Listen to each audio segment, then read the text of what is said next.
अस्सलाम वालेकुम। We are going to talk about carbon monoxide poisoning. सबसे पहले एक कॉन्सेप्ट दे दूं कि ये बुनियादी तौर पे होती क्या है। देखें, लंग्स होते हैं, ठीक है। लंग्स से ब्लड आता है बॉडी के अंदर, ठीक है, और बॉडी से वेन्यूज लेके वापस चले जाते हैं, ठीक है। जिस मतलब सिंपल इज दैट कि आर्टेरियल सिस्टम ने यहाँ से ब्लड लाया, वेनस सिस्टम यहाँ से लेके गया, और कैपिलरी सिस्टम यहाँ पर है जो कि बॉडी के अंदर से बुनियादी तौर पर ऑक्सीजन की एक्सचेंज करवा रहा होता है।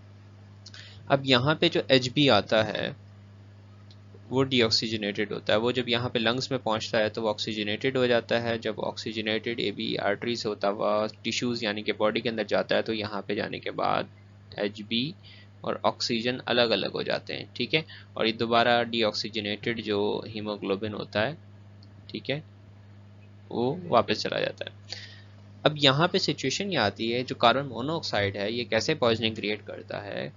ये इस तरीके से पॉइजनिंग क्रिएट करता है कि जो इसकी एफिनिटी होती है ना ऑक्सीजन बाइंडिंग के साथ, हेमोग्लोबिन ऑक्सीजन और हीमोग्लोबिन, जो कार्बन मोनोऑक्साइड है ये एच बी के साथ 210 times, just look at the number, इतनी ज़्यादा स्ट्रॉन्ग एफिनिटी रखता है एच बी के साथ, एक मकनातीस की तरह चिपक जाता है। अब जब एच बी के साथ कार्बन मोनोऑक्साइड चिपक जाता है तो ऑक्सीजन को जगह ही नहीं मिलती चिपकने के लिए, जिसकी वजह से जो ब्लड होता है वो सर्कुलेट करे जा रहा होता है, उसका इशू नहीं होता। लेकिन प्रॉब्लम ये होती है कि oxygen carrying capacity, oxygen transport capacity haemoglobin की खत्म हो जाती है कार्बन मोनोऑक्साइड की वजह से, ठीक है। आगे चलते हैं। लेकिन carbon monoxide causes toxicity bye binding haemoglobin. कितनी टाइम्स एफिनिटी? 210 टाइम्स एफिनिटी इसकी ज़्यादा है, सही है। अब ये चेरी रेड लिप्स कॉज करेगा। अगर कोई पेशेंट आएगा ना आपके पास पॉइजनिंग का, ठीक है, तो आप उसके देखेंगे तो जो उसके लिप्स वगैरह होंगे वो रेड होंगे। आप उसकी वेन्स वगैरह देखेंगे तो कहीं पे भी आपको ऐसे साइंस नहीं नज़र आ रहे होंगे जो पेशेंट है वो जो है ना उसकी सेचुरेशन कम हो रही है। कहीं पे भी पेशेंट जो है ना ब्लू कलर का नहीं नज़र आ रहा होगा। रीज़न कि जो कार्बन मोनोऑक्साइड है इसका कलर भी रेड है, और ये सिर्फ रेड नहीं है, ये चेरी रेड है, ये नॉर्मल ऑक्सीजन से भी ज़्यादा रेड होता है, ठीक है। जिसकी वजह से जो पेशेंट होता है उसके जो लिप्स वगैरह होंगे वो चेरी रेड अपीयरेंस आ रही होगी, फिंगर्स पे चेरी रेड अपीयरेंस आ सकती है, नेल्स में cherry red bright red appearance आ सकती है, ठीक है।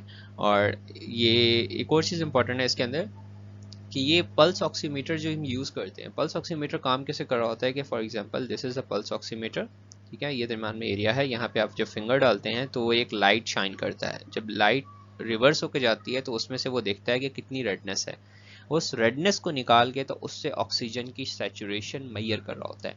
लेकिन क्योंकि हमारे पास पल्स ऑक्सीमीटर इसलिए इसमें ज़ाया हो जाता है क्योंकि जो आपके पास कार्बन मोनोऑक्साइड है उसका कलर भी रेड है, तो पल्स ऑक्सीमीटर समझ रहा होता है कि सैचुरेशन नॉर्मल है, इवन बाजूकात हाई भी बता रहा होता है, बट ऑक्सीजन नहीं होती, वो कार्बन मोनोऑक्साइड होती है, ठीक है। तो ये थोड़ी सी सिनेरियो है जिसकी वजह से पल्स ऑक्सीमीटर जो है वो किसी काबिल नहीं रहता, और ये एग्जाम में पूछ भी सकते हैं आपसे।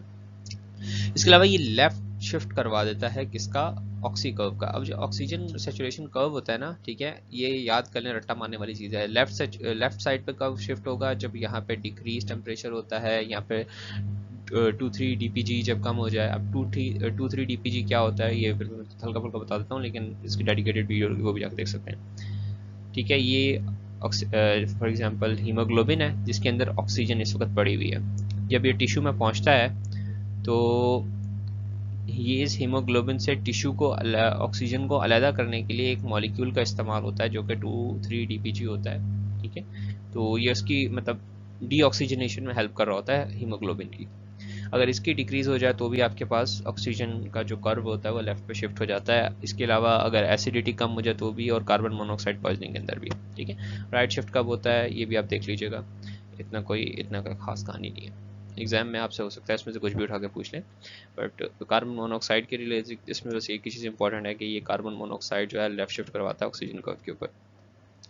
And one thing which is more important, और जब भी आपके पास कोई भी केस उठ के आएगा ना MCQs के अंदर, हिस्ट्री के अंदर, कहीं पे भी, इवन कहीं पे भी, हमेशा एक चीज़ पेशेंट जो होता है वो आपके पास आता है जी, गाड़ी का इंजन स्टार्ट किया और फॉर एग्जांपल गैराज है, कमरे के अंदर ही गाड़ी का इंजन ऑन करके छोड़ दिया। अब जो गाड़ी होती है, जो जिसका एग्जॉस्ट होता है, उसके जो स्मोक निकलता है उसके अंदर कार्बन मोनोऑक्साइड भी होती है, ठीक है। तो कार्बन मोनोऑक्साइड वो आहिस्ता आहिस्ता आहिस्ता आहिस्ता डिस्प्लेस करती रहती है ऑक्सीजन को, अल्टीमेटली पेशेंट फेंट हो जाता है और वहीं पे उसकी डेथ हो जाती है।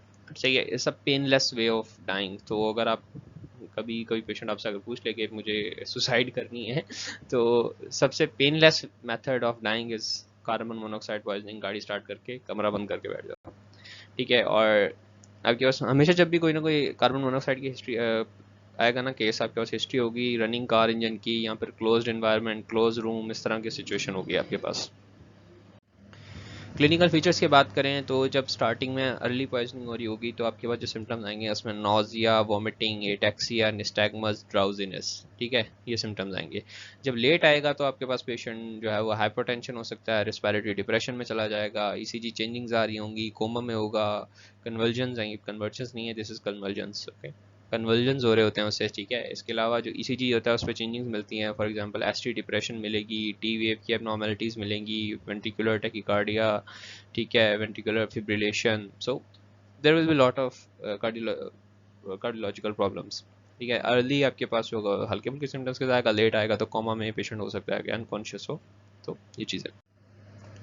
अगर पॉइजनिंग हो जाए ड्यूरिंग द प्रेगनेंसी तो it can lead to fetal hypoxia, and fetal hypoxia can lead to intrauterine death.